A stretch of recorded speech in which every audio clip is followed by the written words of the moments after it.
C'est lancé. Et nous revoilà donc sur ce petit tuto. On est en train de corriger un bug et donc la correction a été trouvée. En fait, c'est que on était toujours sur un display known parce que je n'avais pas mis l'idée. Parce que je vous rappelle qu'en CSS il y a un ordre de priorité, c'est-à-dire que si vous mettez une info à un ID, il est prioritaire que si vous mettez simplement à une classe. Ouais, Donc il faut penser à redonner l'idée quand on définit. Donc là je l'ai remis. Alors l'autre chose que vous pouvez faire, parce que là c'est un peu gênant, je vais l'enlever parce que dans le script, vous, enfin, vous avez besoin d'utiliser, vous avez besoin que de ça. Ça c'est que ça dépend en fait du code qui était avant. Donc je vais juste le forcer en mettant important. Comme ça, je vais pouvoir enlever ce bout de code qui n'est pas, qui ne fait pas partie en fait du contenu du code. Et donc, on en était là, et là, donc nous avons notre image qui est découpée en fait en plein de petits carrés euh, que maintenant nous allons faire apparaître, mais de façon décalée. Du coup, il va falloir qu'on donne un ID euh, à nos petits cubes pour qu'on puisse les retrouver. Ça sera plus simple. Donc on va l'appeler comme le nom de la classe, sauf que on va rajouter. Oh tiens, ma classe, j'ai oublié un aide à apparition. On va le remettre. Ça sera quand même plus propre. Voilà. Et donc, sauf que je vais rajouter dedans le numéro unique de notre tableau, hein, parce que je rappelle ouais, qu'il risque d'y avoir plusieurs cubes. Ensuite, le la ligne dans laquelle on est, un petit séparateur, et la colonne. Et la colonne, attendez, je me perds dans mes plus et dans mes moins. La colonne, voilà. Ok. ok. Et donc une fois que nous avons inséré ceci, alors on pourrait d'ailleurs tout de suite, pour éviter qu'il apparaisse, utiliser dans le CSS display none pour qu'il soit caché. Et maintenant, on va reboucler une deuxième fois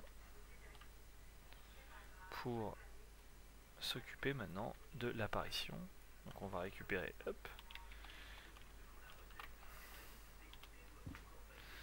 voilà, et là. Donc si je fais fadin, eh bien, ils vont tous apparaître en même temps. Hein, on va faire Ah une oui. apparition en Alors, 600 millisecondes. Fadin, ça On va permet faire d'avoir un petit effet. apparaître, voilà, en alpha, donc de Ouais, transparence. Eh bien, il suffit de rajouter un délai. Et on va calculer ce délai, on va lui dire que tout simplement, à chaque colonne, tu rajoutes 50. J'ai donc fois, pardon. Et à chaque ligne, tu rajoutes aussi 50. Et donc, alors on a vu qu'on avait un petit problème encore des fois qu'il n'y avait qu'un seul cube qui apparaissait. Donc on va voir si... Voilà, là j'ai qu'un cube. Tac, et voilà. Alors, Gislain, qui est sur Skype, ne voit pas l'effet. Donc on a un joli effet de transition. Hop. Voilà, qui est au rollover. ok. On va juste essayer de trouver pourquoi ce script ne marche pas à tous les coups. Je vais déjà l'envoyer en ligne en parallèle. Je vais faire une pause. J'ai relancé, donc on va trouver le bug. Donc nous allons pour ça essayer de faire un chemin de debug pour savoir par où passe le script. Donc, je vais tout simplement voir déjà si il passe par la vérification. ou si il le lance direct. Et vu que je pense qu'on a un problème avec la largeur, je vais m'envoyer dans la console la largeur pour voir si la largeur est bonne. Et on va faire F5. Hop. Donc là ça a marché. Donc le problème c'est qu'il va falloir vérifier.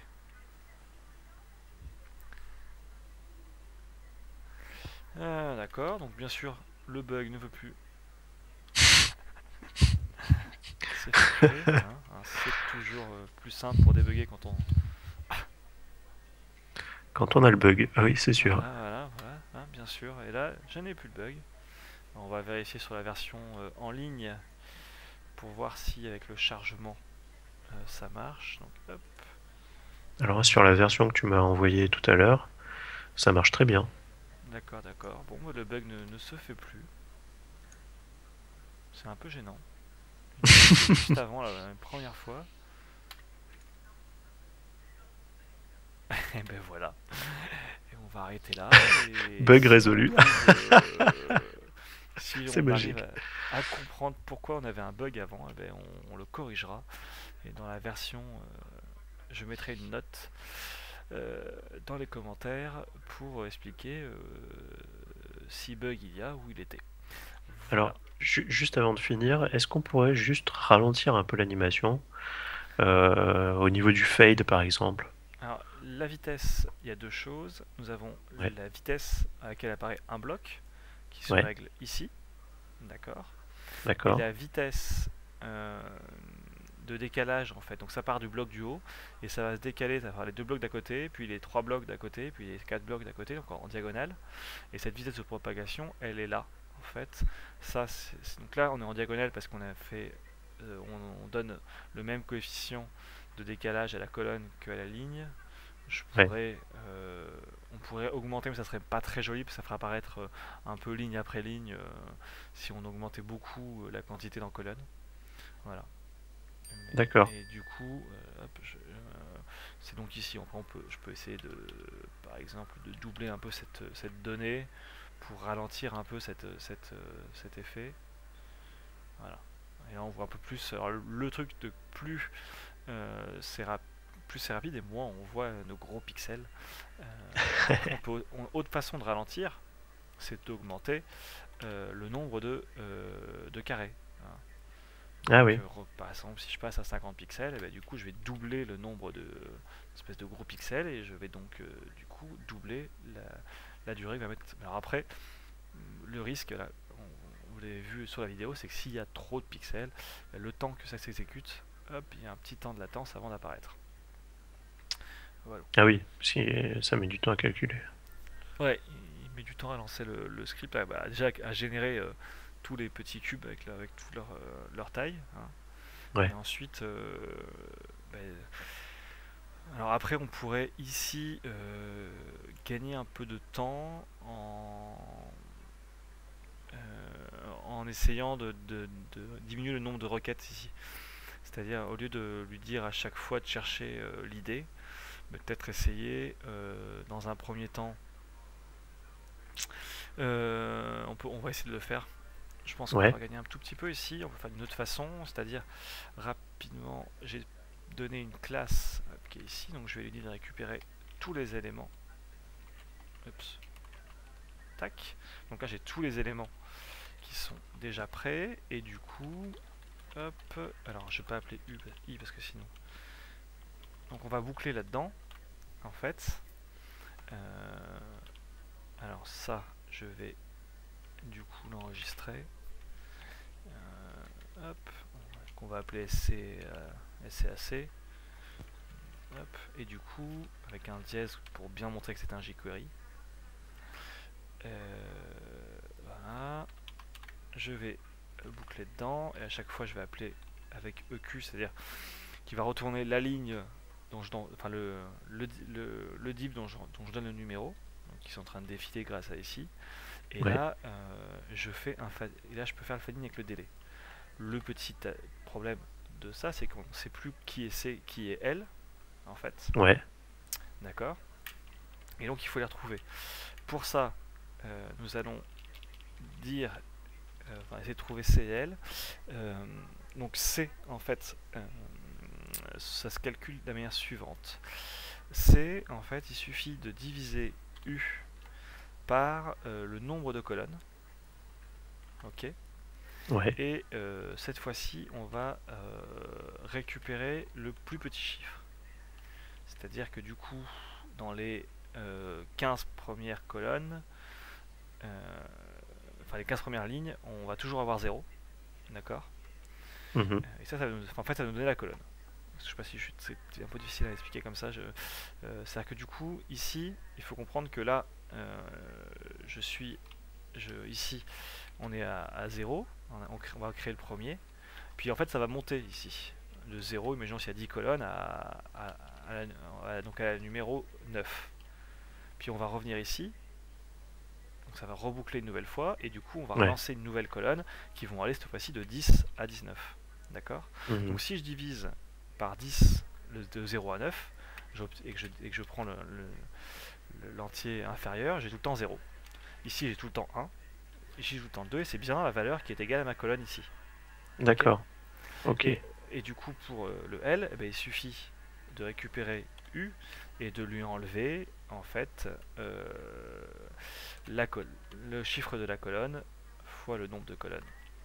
C'est-à-dire qu'on, par rapport à mon exemple de tout à l'heure, on est d'accord que eh ben, si j'enlève, alors bon, la première c'est assez simple, hein, si j'enlève donc à 0, 0 c'est 0, à 1, si j'enlève 0 à 1 c'est 0, hein.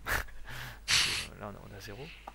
Mais sur la colonne 2, si j'enlève à 10 le nombre de.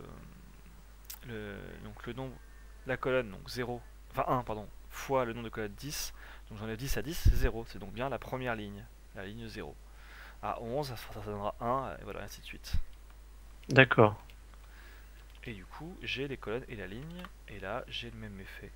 Alors, est-ce que ça va être plus rapide?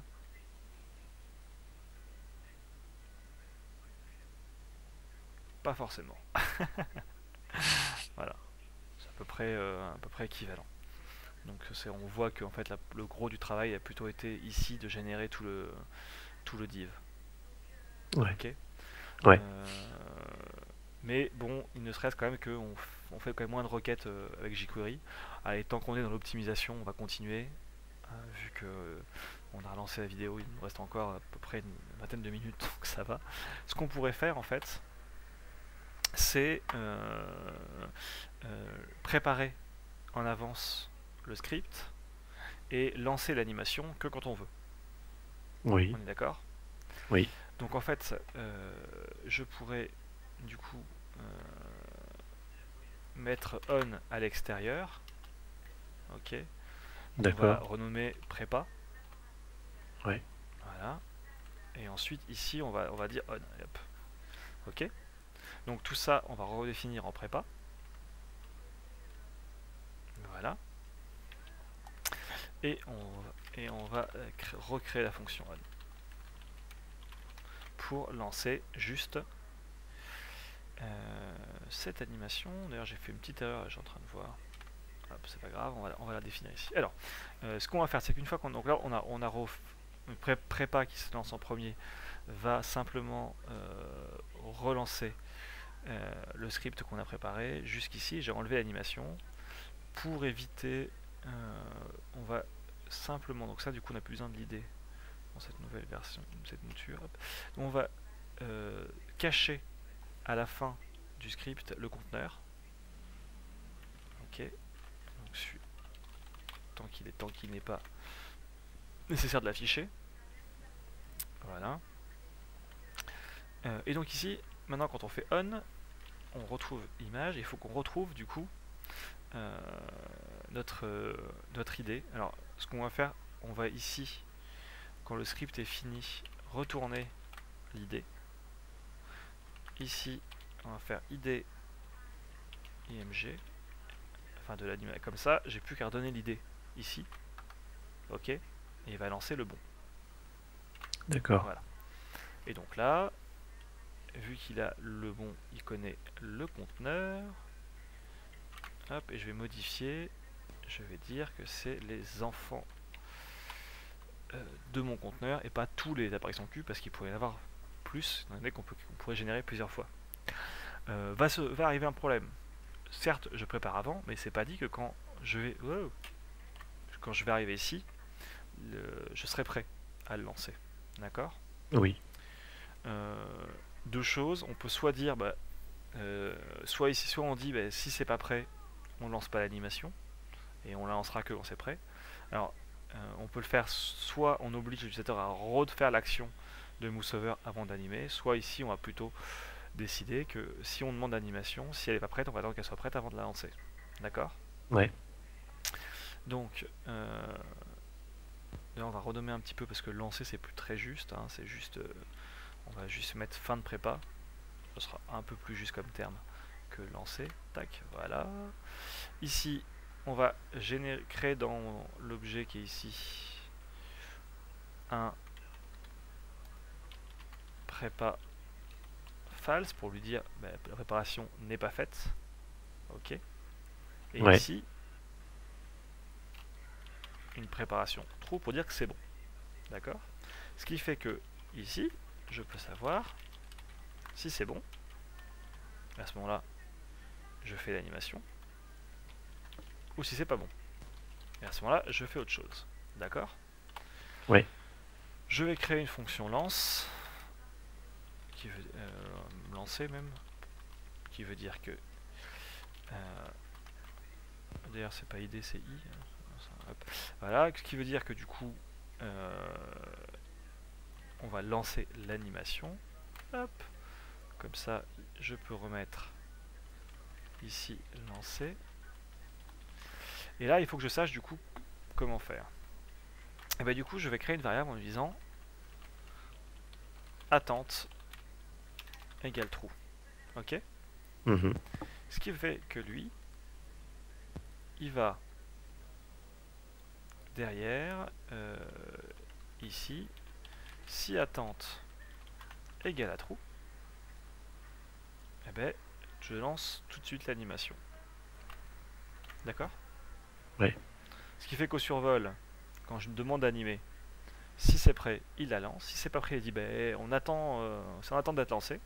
Et donc arrivé ici, une fois qu'il est prêt, il va Ouais. dire attends, est-ce que c'est en attente? Oui, à ce moment-là je lance. Si c'est pas, on attend.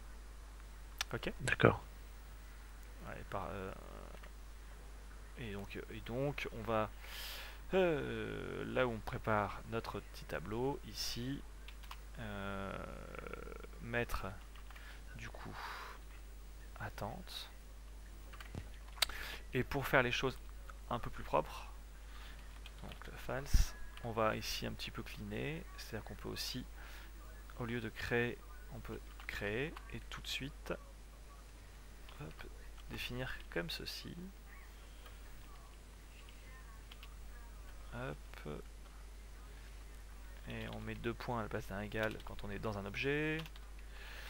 On est dans l'objet, donc on met des virgules et pas des 2 points pour dire qu'on passe à la fonction ou variable suivante. On n'est pas en fin de ligne. Et Mhm. voilà. Et là j'ai créé le même objet avec, on voit directement les 4 choses que j'ai créées dedans. Il va juste manquer intervalle parce qu'il n'est pas forcément obligé d'être créé. Mais du coup on voit directement notre objet tout ce qu'il contient. Ouais. Et donc là, j'actualise.